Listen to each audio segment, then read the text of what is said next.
Përshëndetje shikues të nderuar. Sonte kam kënaqësinë të kam në bashkëbisedim një grua e cila kujdeset për jetën pikrisht aty ku fillon gjithçka.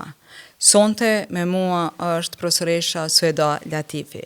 Profesoresh, faleminderit për kohën që gjetët me ardhur në emisionin ton. Faleminderit Donika për ftesën që ma bët, jam e nderuar që gjindem në këtë emision, edhe më thënë të drejtën i përcjell emisionet paraprake i kam përcjell me shumë vëmendje dhe ju uroj vetëm bashkësi dhe punë të mbarë në të ardhmen. Faleminderit shumë, unë kam kënaqësi ta kam një personalitet përballë siç jeni ju. Faleminderit. Me shumë respekt dhe me shumë dërshmëri. Faleminderit shumë. Profesoresh, ju vini nga një familje e mirëfillt, intelektuale, patriotike. I keni dhënë edhe në të kaluarën Kosovës shumë dhe vazhdoni të kontribuani vazhdimisht. Jeni e rritur nga një nën fisnike, 8 fëmijë, 8 intelektual. Të lutem më fol diçka për fëmirin tuaj dhe fillet e tua të para. Faleminderit për pyetjen. Çdo fjalë juaja më ktheu në kohën e fëmirisë, kohë e cila është e parrushme për çdo kënd edhe për mua. Kam patur fatin të lindi nga 2 prindë të mrekullueshëm, nga baba im Muharrem Latifi, jurist i diplomuar, dhe nana ime Nazlie Sejdullahu Latifi, e cila para një viti ka ndru jetë. Ndjes paqin të dytë, ata kanë qenë një çift i mrekullueshëm që kanë arritë me na lindë dhe me na trasu rrugën e nderit dhe të drejtë 8 fëmijëve. Merë me mend një nën aq fisnike të rris 8 intelektual si që jeni ju. Çfarë kënaqësie, profesoresh? A ke gjetë motivin të nana? Dëgjoni, çdo kush e ka model nanën e vet në jetë. Edhe unë pretendoj të bëhem si ajo, edhe pse kam pak sa vështirë, sepse nga një jetë që ka jetu 91 vjeqe, ajo ka trasu rrugë shumë të gjatë e vetme, sepse babi im djerës pas ka ndru jetë në moshën 48 vjeqe. Dhe nana, pas ka qenere, ka vazhdu edhe gati aq me jetu, dhe në moshën 91 vjeqe dhe na ka qenë barë për te, ka qenë barë shumë e madhe, edhe pse kem qenë të sjellshëm, por kanë met në moshë shumë 3, vëllau, motra e 7, motra e 6, e 5 veç ka qenë gjimnaziste, mandej në studime, profesoresha Hatka, kështu që ajo ka patur barë të madhe. Si vendosët ta zgjedhni mjekësinë? Mjekësinë, për studimet e mjekësisë më ka trasu rruga nga prindrit e mi, nga që ata kanë pasur dëshirë shumë të madhe, dhe pastaj unë kam fillu studimet e mjekësisë. Ndërsa për profesionin e mjekës ginekologe obstetre, ka qenë model për mu, profesoresha Saadet Mekuli Doko, e cila është themeluese e klinikës dhe ka ndërtu klinikën e ginekologjisë dhe obstetrikës, themeluese katedrës e gjitha asociacioneve kosovare që ndërlidhen në profesionin dhe në arsimin e ginekologjisë dhe obstetrikës. Ajo ishte tepër e zonja dhe gjatë kohës së qëndrimit studimeve në internat, thirrej në çdo kohë për shpëtimin e jetëve të grave, të cilat ishin në nevojë dhe të cilat ishin buzëvlekës dhe i shpëtonte ato. Për atë arsye, në atë kohë kam vendos ose të bëhem ginekologe obstetre ose hiç mjeke. Po shkallët e shkollimit ku i keni përfundu, profesoresh, sepse e di që jeni femra e parë në katedrën e ginekologjisë në fakultetin e Prishtinës. Shkollimin fillor dhe të mesëm i kam kryer në qytetin e Gjilanit, aty edhe ku kam lindë, më pastaj studimet e mjekësisë në Universitetin e Prishtinës, fakulteti i mjekësisë, fakultet i ri ka qenë, edhe në kohën kur i kam filluar studimet. Studimet pas universitare i kam përfundu në Prishtinë, por ka qenë gjenerata e parë që është organizu shkalla e 3 ose studimet pas universitare në Prishtinë, kanë qenë pedagogët nga Prishtina e dikurshme edhe nga Universiteti i Beogradit dhe disa edhe nga Zagrebasit. Prandaj aty kam përfunduar edhe studimet pas universitare, ndërsa sa i përket se në të njëjtën kohë jam shkolluar në 2 drejtime. Do të thotë në specializimin kam fillu në klinikën ginekologjike obstetrike, por kam fillu 2 ditë pas diplomimit. Asnjë ditë nuk kam punu në cilësinë e mjekut të për stazhit që ka qenë ato kohë, prandaj asnjë ditë nuk kam punu si mjek diku tjetër, po çdo ditë në klinikë kam punu. Dhe në atë mënyrë që Pas 7 vite të diplomimit, veç lejohej për të kry provimi specialistik, por në atë kohë nuk ishin provimet që mbaheshin në universitetin tonë, duhe me shku në një qendër tjetër edhe me fitu përvoj, 6 muaj ma tepër për ku kem dasht, kem mundë me u shkollu. Unë kam sheth që ti nështrojmë provimit specialistik në Zagreb dhe atje i kom kry provimin specialistik. Studimet pas universitare i kam regjistru gjatë fazës së dytë specializimit me që mu bën 5 vite në klinik që qëndronje. Të gjitha punët që i kryen të një specializant, duke i falendëruar të gjithë profesor të min që na kanë angazhu, paka shumë i kam kry, nuk tham se në mënyrë të përkryer, se edhe sot përkrim, diçka të përkryer nuk ka në shkencat e mjekësisë, sidomos lamin e ginekologjisë dhe obstetrikës, dhe në atë mënyrë praktikisht në njëjtën kohë u shkollohesha në 2 drejtime, i regjistrova studime pas universitare, janë kry me kohë, u kry provimi specialistik, mu leju tema e magjistraturës dhe pa i bë 34 vjet, isha nanë e 2 fëmijëve, njënin e kisha 6 vjeçar Hekuranin, Rinonin, dhe 4 vjeçar Hekuranin, dhe kështu që... A ka qenë lehtë, apo them se s'po du ta përdori fjalën sa ka qenë e vështirë, t'jesh edhe nanë e re, t'jesh edhe një studente një farë forme, sepse gjatë specializimit edukimit të vazhdueshëm edhe ajo është studim, si ke arriti menaxhosh gjitha këto profesorish? Nuk di, interesant është tjeta, me mendu edhe njëherë, a do t'i kisha ba të gjitha ato punë? Po, do t'i kisha ba. Mirë për mi thonë dhe drejtë nuk është e vështirë. Vetëm që duhet punë shumë, duhet vetëm prej shumë gjanave të cilat ndoshta nuk mundet çdo kush me i ba, sepse duhet sakrifice madhe, prej tubimeve familjare, prej nejave, dashmave, që shkanë qenë në kohën tonë kur unë isha e re, dhe... Po për krajnë prej kujt e ke pas, profesorish, sepse... Për krajnë e kom pas motivin prej prindve, për krajnë e kom pas prej Nazim Hoxhës, bashkëshortin tim, inxhinier minjerash, edhe ai ka qenë tip ambicios dhe punëtor shumë i madh në elektroekonomi ka punu, ka zhvillu projekte të mëdha dhe vërtet ka lënë gjurmë në elektroekonominë e Kosovës në atë kohë, mirë po koordinoheshim, kur unë kisha mësime, Nazimi merrej me fëmijë, kur ai kishte projekte edhe detyra shumë të vështira në atë kohë, nga që kanë qenë udhëheqësia e Serbisë dhe Beogradit, në atë kohë vërtet kam patur peripeti profesionale të mëdha dhe unë i ndihmonja njëri tjetrit, i kem ndihmuar situatat kur është dasht. I kemi filtru prioritetet dhe gjithmonë të punu. Ai në lamin e vetë, unë timën, fëmijët u rrit. Po gjithmonë të e përkra njëri tjetrin. Të e përkra njëri tjetrin, po nuk them se fuqishëm ka përkra burrin, po vërtet realisht në situatat kur ju kemi dasht njëri tjetrit, kem pas sakrifica dhe tolerancë për njëri tjetrin. Nuk ka qenë fare lehtë, është dasht me punu shumë, edhe nuk ka qenë puna vetëm një dimensional, ose me qenë vetëm punë klinike, ose me qenë edhe punë universitetit, ose në aspektin akademik, por ka qenë edhe puna e shtëpis, kanë qenë familjet e mëdha, ka patur tubime familjare, printe Nazimit, baba im djes pas vdiq herët, po ish familja ime, dhe kështu që gjithmonë e kem rujt harmoninë dhe dashurinë familjare, dhe pasion kry të gjitha ato, gjithmonë disë varor gjumit, për mu ka qenë ajo që kam mësu natën, kanë gjanë në herë 3 orë gjumë, 4 orë gjumë, 5 orë kishë me qenë mrekulli e madhe, si kur të kisha patur mundësi të flia, mirë po të gjitha këto janë kry me shumë sukses, me shumë dashurim, me shumë pasion, me dashamirësinë familje, pa trauma për fëmijë. Po fëmijat të kanë mirë kuptuar sigurisht edhe mungesën tonë, sepse kujdestarit e kanë të vetën edhe nuk është e lehtë. Sa ju përket kujdestarive, edhe mashkujt e kanë pas vështirë në kohën kur kem qenë mjek 3. Pse? Sepse minimumi kanë qenë 5 kujdestari, optimumi 7. Imagjinon, në 7 ka 24 orë, pas 24 orë prapë është dashur me hin programin operativ. Kur jem kyç në arsim diku vitin 87, është dashur patjetër me mbajt edhe ushtrimet, njëherë si asistent, mandej gjitha gradimet deri në profesor të rregullt, ku jam pensionu para 7 vitesh nga universiteti, dhe ato gjitha detyrimet është dashur me u kry.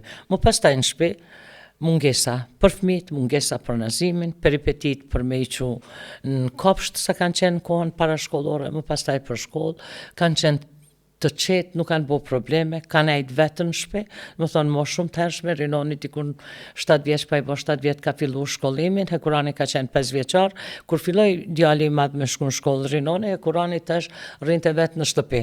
Edhe ko pas kohe, Nazimi kishte mundësi për me kontrollu me telefona fix, edhe njëherë e gjenë një historie e gjenë korridor. Thirë në telefon së përgjigjet, vjen prej institutit, ka punu në Inkos, vjen shpi kur e shën korridor.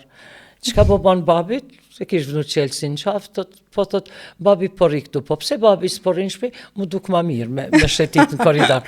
Po kanë qenë të rahatshëm, se kem banu në katin e nantë, nuk ka qenë shumë e letë, milan 2 fëmijë në naltësi, i ka rujt përëndia, i ka rujt Zoti, natyrisht jemi kujdes na për ta, maksimumin e kemi dhonë, si kur çdo prind që bën për fëmijën e vet, jo diçka më tepër. Profesoresh, ju tani po falni me kaq shumë emocion, me kaq shumë energji. A e dini që jeni model për neve? Faleminderit shumë. A e dini që jeni modeli më i mirë i një intelektualës, një profesoreshës, një profesionaliste, e cila ka çdo herë pozitivitet edhe shumë energji? Po, shumë kisha dasht me qenë kështu, faleminderit për gjitha këto fjalët e mira Donika, jo mundu gjithmonë jetë me qenë promotor i shtyres proceseve. Edhe ashtu jeni? Nuk e di, sa ja kam arrit, mirë po, ka qenë fato se fatkeqësi, për shembull, sidomos pas luftës, se gjatë luftës, sikur për gjithë ka qenë edhe për ne shumë e vështirë, në atë kohë është majtë mësimin rrethana jashtë institucionale. Dhe s'keni dorëzu asnjëherë? Në asnjë mënyrë. Keni punu me vite tëra dhe pa pagesë? Po, 9 vite kam punu pa pagesë në Universitetin e Prishtinës, edhe pse Këshilli i Financimit Kosovës e bën një pagesë minimale për të gjithë mësimdhënësit, që ishte mësim paralel jashtë institucional për arsimtarët mësues edhe për profesorët e universitetit. Ka qenë pagesa dikun 60 marka. Unë kam hjek dorë, nuk kam dasht me i marrë kur, nga që punonja nga pak në institucione private, dhe në anën Teres pas vitit 96, kur u hape dhe lindorja, do me thonë, kur beni fjalë a institucion e ka zamencu klinikën, nga që janë kry ma tepër se 12.000 lindje për 3 vite, deri ka pëlqit lufta. Ka qenë dera e vetë me e hapur për gjitha gratë? Për gjitha gratë ka qenë, në çdo kohë, në çdo edhe në një hapësinë shumë të vogël, është kry punë shumë e madhe, mbjetesa ka qenë enorme madhe, krahasu kushteve që kemi pas. Edhe gjitha kanë qenë në mënyrë vullnetare? Në mënyrë vullnetare, ajo gjithsesi, bile ajo ka qenë kënaqësia, satisfakcioni më i madh që kur ke shku në Antares, ke shku në vendin e shajt me emën të shajt për me kry një punë të shajt. Edhe ajo ka qenë diçka që nuk... Me të vërtet, profesoresh, ju që keni dhënë kontributin dhe keni punu në atë kohë, jeni heroina të gjalla. Gjithçka kem punu, edhe në të njëjtën kohë edhe kem studiu. Për shembull, në të njëjtën kohë kam kry gjatë viteve 90, kam përfundu magjistraturën, duke bërë ndrimin e temës, sepse temën e cila më ishte leju më herët, është dashur me u kry në një laborator specifik, ka qenë ndërlidhja e aborteve të përsëritura, gratë që kanë 2 ma tepër aborte dhe aborteve kërcënuese në relacion me një parametër në gjak, hajla sensibilizimi. Mirë pra ka qenë e pamundur të imagjinohet në rrethana jashtë institucionale, prandej në kooperim me profesoreshën Lumturie Gashi Luci, ajo është një patologe e shquar që ka lënë gjurmë në mjekësinë kosovare dhe që është një femër tepër e denjë, ka punu fort, edhe profesoresha Lume në kooperim me to, më thonë Lume thash, a mundem diçka me punu rreth problemeve të qafës mitës, pezmantimet të qafës mitës këtu, nga që pap testi bëhe edhe këtu, edhe unë alë. Jo, thash Sveda, pse thash Lume ka mjaft raste, mostra shumë e madhe, jo ta. Kime punu ta një temë diçka ma të rëndësishme, qka po tullu mu, ta merta diçka me placentën me këto. Mi marë patologjit e shtratit të fëmijët në lidhshmëri me gjendjen e nanës dhe me gjendjen e të posalindurit. Ka qenë një temë shumë voluminoze, ka qenë një temë që është lypë për kushtim enormi madh, ka qenë një temë që aspekti patohistologjik edhe patologjik është kry nga profesoresha Lumë së bashku me mu, ndërsa aspekti obstetrik, kryrja lindjeve, mbledhja e shtratit të fëmijës ose placentave, këto kanë qenë në përkofat formalinës, janë bajtë se në atë kohë nuk ishim një vend caktuar pune, punonja në Galaksinë, aktualisht që është Galaksia, ka qenë enti shëndetësor Dardania, punon një nanën të rez, edhe një institucion privat në Ferizaj, ka qenë Europlistika. Atëherë që të kontriboni në qendrën klinike universitare. Në mënyrë, as s'kemi guxuar me ju ofru, nëse thot dikush se ka mund, jo. Ata të cilët jem përjashtu nga puna viteve të 90-ta, nuk kemi mund as me ju ofru rrethojës së fakultetit mjekësisë, së jo diçka më tepër. Edhe të gjitha ato amfiteatrët dhe klinikat janë zëvendësuar me disa institucione të improvizuara, ku janë kryer të gjitha punët të cilat aktualisht kryen klinik me përjashtim të një operacioni të madh radikal histerektomisë Vertaj-Mex. Ajo nuk është kryer, të gjitha të tjerat i kemi kryer. I kemi kryer në institucione të improvizuara. Po në atë kohë kur e dim që ka qenë regjimi serb, keni pas raste që gjatë lindjes kanë hinë dhe ju kanë policia, kanë intervenu policia serbe, ose a ka pas edhe burgosje nga stafi juj? Po ju tregoj dy momente. Një moment është lidhur pikërisht me pacientet e cila ka qenë në procesin e lindjes, por nuk ka qenë në lindje aktive në Dardani. Në atë kohë ka qenë demonstrata e madhe e cila është ka qenë Prishtinë, që ka qenë rrugës ka fakulteti filologjik. Po, prej semaforëve kryesor, rrugës ka fakulteti filologjik. Edhe në atë kohë patën hy me kërë shkjet, do më thonë policët civile çka kanë qenë, edhe ju patën hy demonstrantëve i shkelën, shumica prej tyre të lëndum erdhën në Galaksi. Kur erdhën Galaksi, ekipi kirurg ginekolog na u bëm një aty, ju dham ndihmën e gjitha këto, po tash ku me i dërgu ashtu, se si ti shenin plagosur nëse diçka me plagë, me fasho, burgoseshen. Dhe çka u bë ka qenë një vend para sallës lindjes, ku i lanim dur, do me thonë para pregaditje për operacion, aty çka kemi gjetë? Kanë qenë ato si shpuza, kanë qenë mjetet improvizume edhe në për tokë i kem qitë demonstrantët, pra ju dha ndihma e parë gjithë, u kry koha edhe pas dite unë isha kujdestare, pas dite kujdestare, po i kisha gru në proces lindje që pritej lindja ma vonë. Edhe po vjen liria ka qendjes, pas të ka vdek një juriste, ishte në pultin aty të entit Dardania, po thotë doktoresh, tha janë policia. Tash shka me bo, ish vend para vendës ku një vend tjetër, para hyrje, ku qëndronim ne, pim ka një kafe ose diçka, mande ishin demonstrantët, mande ish sala e operacionit. Tash shka me bo, e vetëmja kesh aty dola, po dal nga dale, edhe po e përvjeli mangën e mantilit, mirdita, pju thomë sërbisht, me shlema, me pushk, me armatim, deri në dhamë kanë qenë. Thash, urdhoni, thash, çka mu ju ndihmu, thash, unë jam doktoresha Syeda Letifi Hoxha, ginekologe, përqojnë kryt për pjetë, a keni të burgosun sërvisht? Thash, unë jam ginekologe, obstetre, thash, e kom gru në procesin e lindjes, po që se doni, urdhoni e nishine.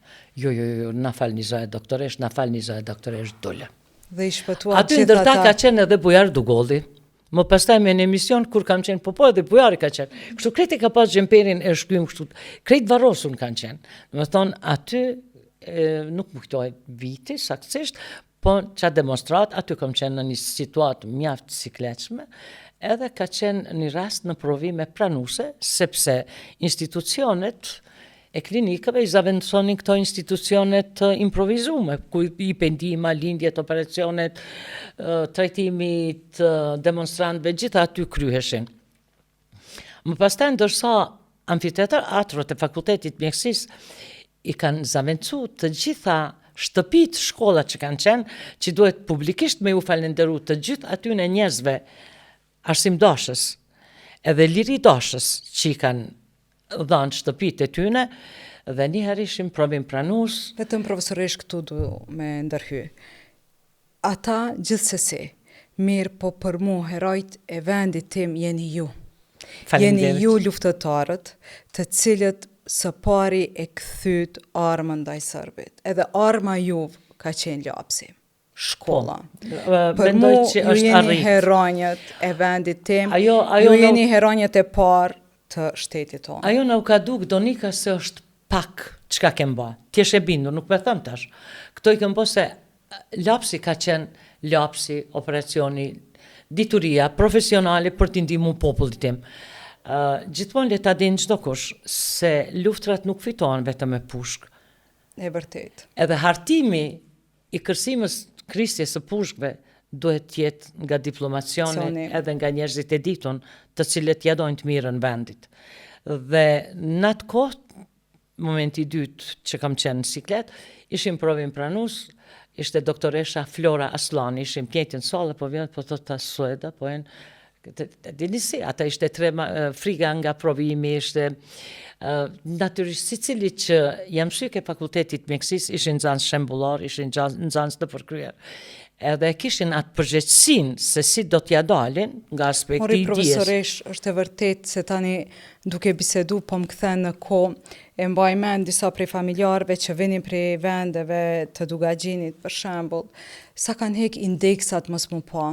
Ata që i nxinin me indeksa dhe i burgosnin. A pse sa është e dhëmshme që e kemi harru këtë pjesë? Kjo pjesë nuk du të mu harru. Mu harru. Një histori që i harrot, ai populli është më mirë, ai popull është mas miri mos me ekzistu. Nuk duhet shiqohet në perspektivë, vetëm për të kontribu ma shumë. Mirë, po gjithmonë duke u bazu në një të kaluar të hidhur, e cila ka qenë e kopshme, ndërshekur për popullatën tonë, dhe secili prej shqiptarëve të ngritun e ka dhënë kontributin për formimin e këtij shteti. Dhe thash, në ishim provim pranus, dhe po thot Flora, Sueda ta po vinë policia, thash, let vinë Flora, po let vinë, edhe qysh isha aty, në mes nxënësve, i qita dur, ka fotografu dikush, janë ato foto, edhe kur gjohëm, pastaj ata u zben, ftyre e tyne e barë, po e me u po ma e vogël, sa ftyre e gjithë studentve, dhe mbjetum. Po, para vetës, po e kam një anë vizuale, sepse pi paramendoj edhe arsimtar tonë, se her kanë hi forcat ushtarake sërbe në klas, çdo herë arsimtari ka qenë mbrojtja jonë. Çdo herë arsimtari është drejtu të na dhe na ka thonë, unë jom këtu. Për deri sa unë jom këtu, ju s'keni pse frigoni. Ajo, ndëgjom. E kjo sot më dhem, kur i shoh sot disa që qohën grev për rritje të rrogës, i penalizojnë nxënësa duke ja ndërprer mësimin, me këtë absolut nuk pajtona. Ndoshta pse jam fëmijë i një profesori, i cili edhe është burgos duke mbrojt ditarin edhe nxënësat. Edhe kjo është shumë e dhëmshme profesorish. Donika po, pikërisht që shtë thatë për profesor Sylen, djes past, e njëjta gjë, besoj se ka qenë të çdo pedagog edhe nga anët tona në kohën e 9-vjeçarit. Asnjë pedagog, asnjë profesor, asnjë asistent nuk kishte me leju që të ndëshkohet studenti para syve tij për pa u ndëshku vetë. Dhe kjo është ajo që ka qenë dëshira e flakt për mi ngrit gjeneratat që ky vend natyrisht një ditë të triumfojnë edhe të formojnë shtetin ton. Kjo është e tëra edhe tash. Unë nuk jam tip që kam fobi. Vetëm sa herë shoh kuvendin e Kosovës, aktualisht më kujtohet nata e 17 korrikut. Dikush më ka thënë se atë natë ka pas vrasje edhe Laushën e kanë sulmu forcat sërbe në atë kohë barbare që kanë qenë, e mandej kanë festu. Po kjo është me dëgjume, unë nuk di kur gjo, me shkribë, nuk kam pas. Edhe kur i shoh tash në parlament si shtyhen, edhe pse nuk i takoj asnjë partie politike, jam thellësisht e politizuar. Po vetëm ai dashur kokat e vendit ton, profesoresh, me ngrit zonin, edhe më ju tregu këtyne njerëzve që këtu ka njerëz shumë dishëm, edhe pse rrin brapa ata shikojnë. Ka njerëz që kanë sakrifikuar një jetë tonë për ata me qenë aty sot. Kemi dëshmor sot që kanë humb jetën, kemi nana pa fëmijë, që ndoshta edhe është mallkimi i tyre pikrisht këtu ku jemi, që pikrisht ata sot janë aty pikrisht për shkak lodhve edhe gjakut që ne kemi kalu. A i çdo dikush me ngrit zonin edhe më thonë ndalni më këto. Dgjani, është një kaos, unë mendoj pikëspari njerëzor. Se po se patet njerëzishme njerëzore nuk do të kesh asgjë në jetë. Askush nuk ndalet me mendu me kokë të ftohtë. Se ky vend ka përjetu shumë, se kanë shku breza, sheku i deri është formu një shtet, edhe këtë shtet të brisht, edhe matej me lëndu, mendoj se duhet me qenë njerëzorja, para asaj delegatit, ose të profesorit, ose të studentit, ose gjitha këto. Nuk ju takoj partive politike prapo e përsëris, por jam thellësisht e politizuar për vendin tim. Ky vend ka njerëz të dishëm, Unë mbas pak di në aspektin diplomatik dhe politik. Unë di vetëm mendoj, që di edhe ato jo mjaft, vetëm në aspektin profesional, se ende mësoj. Ta njetën mësoj. Kjo është një frazë juja që mu pëlqen shumë, sërë që t'ju takoj, thuni, Donik ende po mësoj. Donika, një rast që vjen ambulant, e unë që 26 vitës që punoj, edhe pak përfundohet viti 26, unë gjithmonë mësoj. Edhe çdo njeri mëson nëse don me studiu rastin pacientin. Pacienti është njeri, edhe vjen për një problem shumë madhor, por që se nuk je tip studius, mundesh me ndëshku deri në fatalitet për padijen ose për paditurin tënde, për jo seriozitetin në qasje dhe mos studimit të thukt konform situatës që gjendet ose pacientit që gjendet para te. Prandaj mësoj. Edhe mësoj dhe kisha dashur edhe më tepër me mësu sa t'jam gjallë. Nuk ka njeri që din të gjitha, përpos nëse është ignorant, njeru ignorant pa dijen e vetë. E kjo është ma e keqe e mundshme me qenë i paditun edhe ignorant, pra me ignoru pa dijen. Dërsa sa ju përket politikë bërsve, unë nuk jam e diplomacis, nuk jam e politikës, po ka njerëz shumë të mençëm se unë, që din diplomaci dhe din politikë. Është dashur ata njerëz me afru afër vetit. Se nuk shkon me kurfar intonacioni lemeritës që e bajnë, me u zgjedh problemet, nuk shkon me kokvorësi primitive me u zgjedh. Mund t'jetë njeri kokfort, po jo primitiv. Mandej mund t'jesh edhe kokfort primitiv për veten, po nuk mundesh për një popullat. Prandaj unë nuk di shumë, veç një e di, që duhet mu ullë me koka të ftofta, edhe duhet me thirr njerëz të mençëm të cilët japin opcion zgjidhjen fatlume në situatën që gjendemi. Nëse nuk e gjykojnë vetën, do t'i gjykojnë historia. Nëse si gjykojnë historia, kanë mi gjyku familjet e veta. Por gjithmonë kanë me qenë gjyku, pamarësisht kush është në rrugë të drejtë ose të zhdrejt. Nuk du me analizu, se nuk jam politikologe. Por kjo do në zgjidhje, se ky popull duhet me egzistu, se brezat duhen mu eduku edhe me u shkollu në mënyrën më të mirëfillt që është e mundshme, dhe se populli shqiptar ka intelekt fort, por gjanat tjera, egocentrizmi si duket të shkallë shpreje, egoizmi deri dikun është e tolerueshme. Ju jeni psikologe mjekësore, po? E unë nuk I di ato gjana mirë, por po mundohem t'i ka përti. Është për shembull njerëzore me qenë pak egoist njeriu, por me qenë egocentrik, musil bota rreth një njeriu, ose rreth një parti, ose dy parti e tri, nuk shkan. Ju lutem këtu, don zgjidhje situata, don zgjidhjen fatlume për hir të ardhmërisë së brezave të ri. A është dash të reagojnë intelektualët e vendit tonë? A është dash të qonë të gjithë në kamp? Sepse nuk po ngrisim zonin. Krejt jemi step edhe po shikojmë nga distanca, edhe këtë katrahur po krijot si duket për ignorante. Është një fjalë që thuhet në një vend ku han e nuk të thrasin, dhe ku të flasin e nuk të pyesin, mos rre. Na nuk jem ku me shku. Unë prapëtëm nuk jam diplomate, as nuk jam politikologe, po ka njerëz të jurisprudencës shumë të qiltër, ka njerëz të diplomacisë shumë të mençëm, po ata duhet mos milan margjina, pra me shfrytzu kapacitetin e diturisë për të mirën e këtij vendi. Duhet me dal një për te veti, beyond the me, ka qenë një farë trajnimi që e kom kry, beyond the numbers. Për te I numrave. Jo vetëm I numru numrat, po çka për te atyre numrave, duhet me di që mës me arte ata numra të vdekjeve të fëmijëve ose të nanave këto. Ka qenë trajnim special, angles që na I kanë majtë. Edhe këtu duhet me dalë për te veti çdo njeri për të mirën kombëtare. Nuk jem emisioni krejt tem tjetër, po me që u ndërlidhëm, besoj se I kisha dhënë veti të drejtë që me I marr njerëzit e dijshëm dhe të mençëm për të mirën e vendit dhe me dalë, domethënë me toleru për te egocentrizmit personal ose partijak. Mirë, kjo është një thirrje për njerëz nga një intelektuale e mirëfillt. Për ata që kanë vesh, kjo është një thirrje shumë e fortë. Faleminderit profesorish. Mendoj që edhe shumë profesora si ju duhet të dalin edhe ta ngrinë zërin.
përsërish, po rikthehena te ajo sepse e di që keni dhënë kontribut shumë në luftë, gjatë luftës, edhe në pas luftës. Për periudhën e mbas luftës vetëm i përmenëm. Lutem më tregon ndonjë rast specifik sepse e di që mbani përgjegjësinë dhe çdo herë keni qenë prezent ku njeriu lufton me jetën, gruaja. Gjithmonë na dvin kufitare mes jetës edhe vdekjes. Tregoma ndonjë rast specifik edhe si ke arrit me menaxhu ato ndjenja. Rastet nuk kanë qenë të pakta. Mund të them ka qenë shumë e dhimshme, sepse në Kosovë ka qenë vdekshmëria e nanave mjaft e lartë, edhe shkalla e vdekshmërisë amtare llogaritet në 100.000 lindje të gjalla sa gra na vdesin, që nga fillimi i shtatzanisë, gjatë shtatzanisë, gjatë procesit të lindjes dhe gjatë pas lindjes, 6 javë të para pas lindjes, pra gjatë fazës së lehonisë. Dhe ai numër në Kosovë ka qenë mjaft i madh, me gjitha trajnimet që i kem kry, me gjitha qasjet e reja që i kem praktiku, me shumë asociacione na kanë ndihmu, sidomos Amerika ka qenë projekti Dartmouthit, ka lënë gjurmë shumë të thella në uljen e vdekshmërisë edhe të nanave, edhe të fëmijëve. Ka punu doktoresha Minka në neonatologji me pasionin më të madh dhe kem arrit shifra për një vit është ullë vdekshmëria e të porsalindurve, falë doktoreshës Minka dhe aplikimit 2 aparaturave që na i prun Universiteti Dartmouthit, domethënë, i Amerikës është ajo Dartmouth Hitchcock Medical Center and University, ata i prun dhe doktoresha Minka i ka apliku bashkë me stafin e vet, natyrisht, dhe ka arrit mbjetesa e një grup moshe specifike të fëmijëve deri 85%, deri në atë vit 85% prej 1.500 gram na kam dhënë fëmijë. Domethënë aty në fillet e parat mirëfillta të mbjetesës. Natyrisht, paraprakisht, kem bë trajtimin e rasteve që janë risk për lindjet parakoshme në aspektin obstetrik dhe janë arrit rezultate të mira. Si keni arrit t'i bëni gjitha këto me qenë se kurse s'kan qenë? Të gjitha dashtë me mësu, Donika. Është dashtë me mësu, mos me injoru diturin e dikuj që ta ka pru në ligjërim, e më pastaj ti e ka apliku në populatën tonë dhe për të mirën e saj. Është dashtë sakrificë. Isha shefe e sallave të lidhjes, ku gravitonin rastet e randa nga tanë Kosova, edhe rastet që ishin prej klinikës emergjencat dërgoheshin sallën e lindjes. Profesoresh, tregom, a ke pas ndonjë rast që të ka lëkundur emocionalisht? Dhe ishte një rast që ishte nana, shtatzanie komplikume me leukemi. Leukemia është e rrallë në shtatzani, por ka mbjetu leukemia një herë dhe në shtatzanin e tretë ju ka paraqit. Dhe vjen puna që duhet me operu. Ishim në ekip me doktor mentorin, ishin trombocitet edhe pse kishin dhënë përpara ishin jo funksionale gjitha këto. Pritëm pak jo plazme, shtu dhe fillum. Aty e di që e kem kry për 2-13 minuta intervenimin, e kemi mbyll grune dhe pëthom tash bene një dren. Dreni është për me dita ka gjakosje mbrenda në barka po jo. Po do shefista, po çfarë dreni mentori është tepër i dishëm. Tash mentor tash kam lexuar që do çto me vnu. Nuk ka met dikun mbas një ore, ka fillu gjakderdhje, rramje trombociteve në 800. Wow. Thirr ekipet kujdestare, jep trombocite, gjitha këto. Vdekja ishte e pashmangshme nga që pacientja gjatë shtatzanisë nuk e ka pranuar trajtimin për mos me ndodh diçka frytit mbrenda në mitër. Edhe pse trajtimet janë leju, po mendojnë gjendje tilla për leukemi, me metoda, ka pas trajtime specifike, që fryti, për ashtë sa kanë qenë 57 raste 2013, kur e kam kry këtë rast, dhe kanë vjetu nanat mirë dhe fëmijët janë zbulu vetëm 3 karcinoma, një e pankreasit edhe 2 tiroides, në fëmijët të urrit, për aty në 57-ve, kjo ka qenë studimet individuale. Dhe të gjitha gratë të cilat nuk e kanë pranu trajtimin, kanë vdek. Pacientja jonë fatmirësisht bjetoj, veç para saj kemi qenë vdekun tanë ekipi që e kemi punu. Po profesoresh, jeni shumë luftarake, edhe nuk dorëzoheni, edhe nuk friksoheni fare. Po, digjom, përgjegjësia është shumë e madhe, edhe si duket natyra e profesionit, mënyra e jetës, valët e jetës më kanë forcu mjaft, edhe gjithmonë isha si të shkuara edhe ndihem shumë mirë që kudo që më takon, e di kur ma thot një mirë ditë se vetëm diçka i kom kry punë. Me punë të tjera nuk jam marrë, vetëm kry punë profesionale, eduka studentat. A e shihni profesionin e ginekologut diçka si madhështore? Merrem me mend, sjellni në jetë një foshnjë që fillon gjithçka prej atyjet. Nuk di si të Ashtë them, vetëm diçka edhe 1000 hyjnore. vjet po ti kisha jetë, gjithmonë do të ushtroja këtë profesion. Më vjen keq që ligjet e Kosovës nuk më kanë leju me vazhdu punën në klinik, aty vërtet ku ndihmohet pastër, po në shtete tjera deri 70 vjet e ma tepër i durojnë. E unë që 7 vjet jo me pensionume, edhe në Merre këtë me mosh, mend. po kanë mujt me më shfrytzu në klinik. Si eksperte. Kanë mund vetëm një qaq sa di, do shta ka eksperta më të madh edhe uroj që të kenë. Aty është përparimi i një vendi kur gjithmonë gjeneratat e reja e te i kalojnë pedagogun, por me ma pas lanë vetëm kabineti me evalu punën, aspektin statistikor, mi prezentu Prezentu punimet, rastet. në rast, me që nëj konsultant, nëj ligjërat në deri me mbajt, sigurisht të shrinia mban ligjërata më mirë, janë më të ngritun, ndoshta janë edhe më pasionant në punë, po ndoshta kishte me qenë mirë, Përvoja që bën vetëm qatë- profesoresh. aq Bagazhi, përvoja. së paku ndarja e një dhënie të mendimit do të kishte kontribu në trajtimin e rasteve dhe natyrisht në edukimin e brezave. Po du diçka të kthehem duke pas parasysh ndjeshmërinë e profesionit, edhe nuk është e lehtë të punohet me nana, sidomos kur janë mes një kufiri jetë dhe vdekje.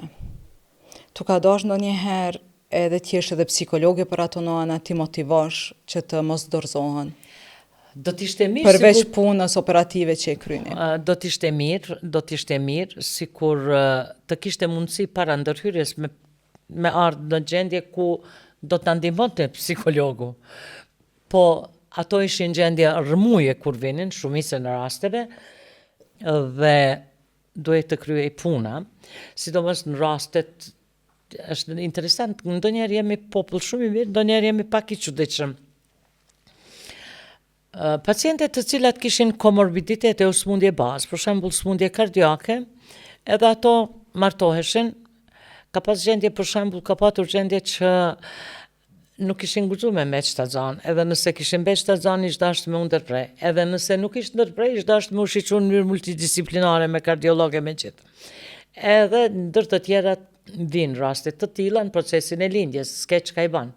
Tash me urgjencë thirrë kardiologun, gjitha këto lindja nuk pret, mënyra e lindjes shumë ka rëndësi në raste varësisht se cili nivel të smundjeve kardiake gjendet pacientja, edhe njerë kështu që banat pyetjen, doktoresha Minka thirrej për fëmijë, natyrisht edhe ishte ajo drejtoreshe klinikës neonatologjisë, po të neonatologjisë, ajo ka të velu me pasionat klinik, mund të them se është nga pionert e parë, mas doktoreshës Rada, që ka qenë vetëm janë kohën kur unë isha mjek e re, dhe ka vazhdu, dhe doktoresha Minka vjen tash të e pas situatën, ata ekipi tyne pritnin poshtnje të vujtur, ndërsa zonja ishte e vujtur. Më thonë në një pozit gjysmë ullë është dashtë me operu, si s'ka mundu me ne shtrit, edhe unë kom vazhdu, pastaj ajo ka shku në shpe, a kam qenë kujdestare, nuk e di veç, të ata Minka e lodh, e pyt, profesore Gjepi buri saj, thot çka me thonë, nuk jem lodh, thot, po kush me të udhimt nuk di. Thot, a me të udhimt gruja, a me të udhimt pacientja, a fmiu, a me të udhimt suedaja. E në qëfar forme është dasht me intervenu? Shpëtun, fatmirësisht, po kanë mund edhe mos me shpëtu. Do të thonë, këto janë gjana që t'japin forcë, t'japin kurajo, po t'ashtojnë përgjegjësinë. T'ashtojnë përgjegjësinë se çdo detaj, edhe kur nuk ta tregon pacientja, një simptom duhet me vrejt paraprakisht. Sepse duhet mi marë parasysh edhe po flasë nga përvoja ime nga njerë pacientët nuk hapen. Edhe si popull jemi të prirë t'im shefim patologjit. Nuk i qesim gjithan tavolinë. Po shife tash ka ndru, interesant, është prej vitit mbi të ndronë botuftimi, po flasë për vitet e mas luftës ka qenë. Kanë qenë raste të randa, edhe kanë qenë patologjit të cilat edhe shpesh ndoshta edhe ato nuk e kanë ditë mirë, po patologjit më të randa, po. Mandej retrograd, kur e bënin pyetjen, po, kur ka qenë fëmijë, pak ka qenë kështu i kanë thënë ashtu, mirë po me ardhë me diagnozë kishte me qenë më mirë. Sa përqindje jetë e vogël, është një jetë edhe 1% nëse është një jetë e njeriut.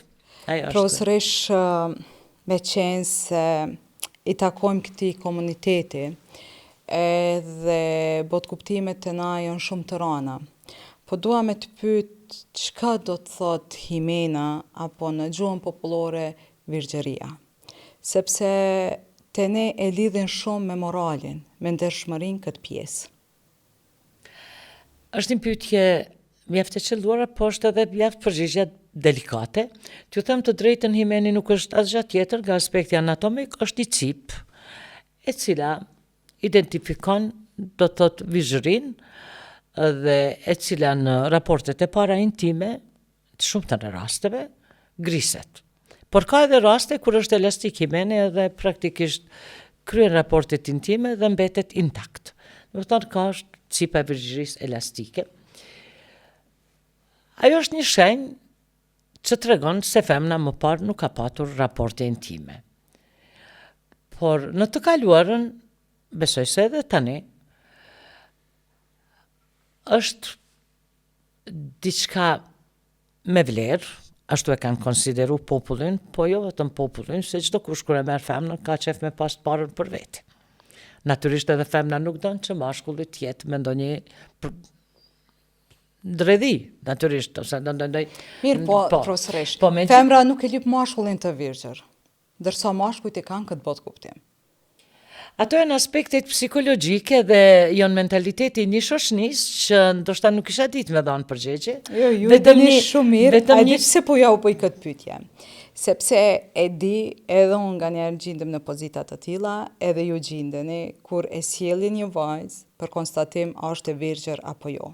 Edhe merre me mend penalizohet një femën pikërisht nga ky vendim. Po, ka pas raste, në kohën kur kam qenë mjekere, për shembull, ka qenë ekipi i mjekëve, ku këto raste kanë shku në mjekësinë ligjore për ta konstatuar se shpesh herë kanë patur dilema a ka qenë e virgjër apo jo. Dhe atëherë është kriju komisioni prej 2 ekspertëve, mjeku ligjor dhe një ginekologu. Ka pas raste që është në ka ardhur radha, kam shku edhe unë, dhe është komuniku realiteti, është bë ekspertiza, janë ditët e caktuara pas raporteve intime, kur mund të evidentohet se është e freskët raporti intim apo jo, ka pas prej tyre edhe raste dhunimi, për shembull, që i kanë pru me konstatu se vërtet a ka qenë e dhunume apo është vetëm ndonjë diçka tjetër. Dhe natyrisht Dhe a mendoni që duhet të ndalohet kjo me ligj? Kisha me apelu nga që është një kohë pak e çfrenimeve, e sjelljeve më liberale, e si duket këto pi konstatojnë që janë edhe moderne, pra liria e veprimit seksual. Kisha me apelu të vajzat e reja, për mos vera kësi situate, se gjithmonë e pëson femna, kudo në botë e vetëna, nuk jem vetëm ne, çdo kush në botë e don femnën për veti. Ai që don me pas, çdo kun. Nuk ka aty kulturë, edhe nga filmat shihet, edhe nga çdo, e don strikt për vete. Pra nuk don diçka me nda me dikën. Tash sigurisht edhe femna nuk don me nda mashkullin me askën. Me qenë se për bashkujt nuk është lyp, por kjo e femnave ka qenë dikur. Pra për mësmar në situata të tilla, ish dasht që të edukohen femnat në të formë, të jenë punëtore, të jenë të ngritura, të jenë të dituna, të kenë pjekunin, të arrin pjekunin sociale që nuk kupton mbetësin, pra pavarësin e vetë nga aspekti i punës, e shkollimit e gjitha këto, e pastaj të gjenë bashkëshortin ose çiftin. Mirë, unë mendoj që përveç femrës, ndoshta ish dashur edhe një edukim nga mashkulli. Nëse flasim në këtë pjesë, atëherë ish dashur që edhe mashkulli të edukohet në mënyrë paralele që mos të preket një femër. E njëjta gjë që edhe për mos kemi mashkujt, pasoja mandej. Donika, e njëjta gjak kishte me vlejt edhe për mashkujt, po mashkulli ma pak penalizohet. Po edhe femna është ajo e cila i vun pasojat. Edhe nuk po thëmë se femna hin për aventur në ato, por nuk po du me mendu ashtu. Megjithatë mund të mos jetë fat. Dhe më pastaj politit tregojnë drejt atij të tjetrit. Në botën e civilizuar, unë e di, në Amerikë nuk ekziston ky ligj. Madje ti zguxon ta pyesësh, mundesh ti si person, po personi i tretë apo i dytë me pyet lidhje me përqërinë tënde zguxon.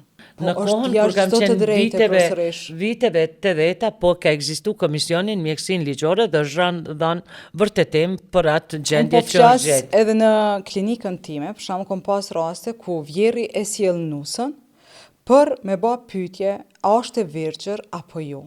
Nuk pyetet për status, do të thotë psikologjik, mirë po pyetet për vërgjërinë, edhe traumat e vajzës. Merre me mend, sa që i përgjigjem, unë nuk jam ginekolog dhe unë s'kam as edhe një të drejtë të jap ty të dhëna lidhje me pacientën, sepse pacienti ai ishte mbi moshën 18 vjeçare. Ndërsa tek ne familjet e marrin të drejtën, me marr nusën, me çute mjeku edhe me dhënë këtë konstatim. Ai çdo është vetë mjek për çështje etike, mos me dhënë mendime të tilla.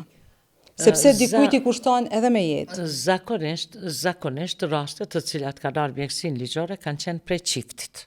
Domethënë kanë qenë prej personit, prej burrit të ai është dashur me dhënë kërkesë me shkrim, më pastaj u formu komisioni. Domethënë është dashur bashkëshorti. Profesoresh, faleminderit për qeltësinë tuaj, faleminderit për sinqeritetin, faleminderit që ndave përvojat e tua personale, ishte kënaqësi të bashkëbisedojmë dhe të rikujtojmë shumë gjëra dhe të shohim përpara një intelektuale, një grua të kompletuar ashtu siç jeni ju. Faleminderit Donika, ishte kënaqësi të jem musafiri e këtij emisioni edhe gjithmonë ju uroj mbarësi në punën e juaj në vazhdimsi. Faleminderit. Vazhdimisht. Vazhdimisht.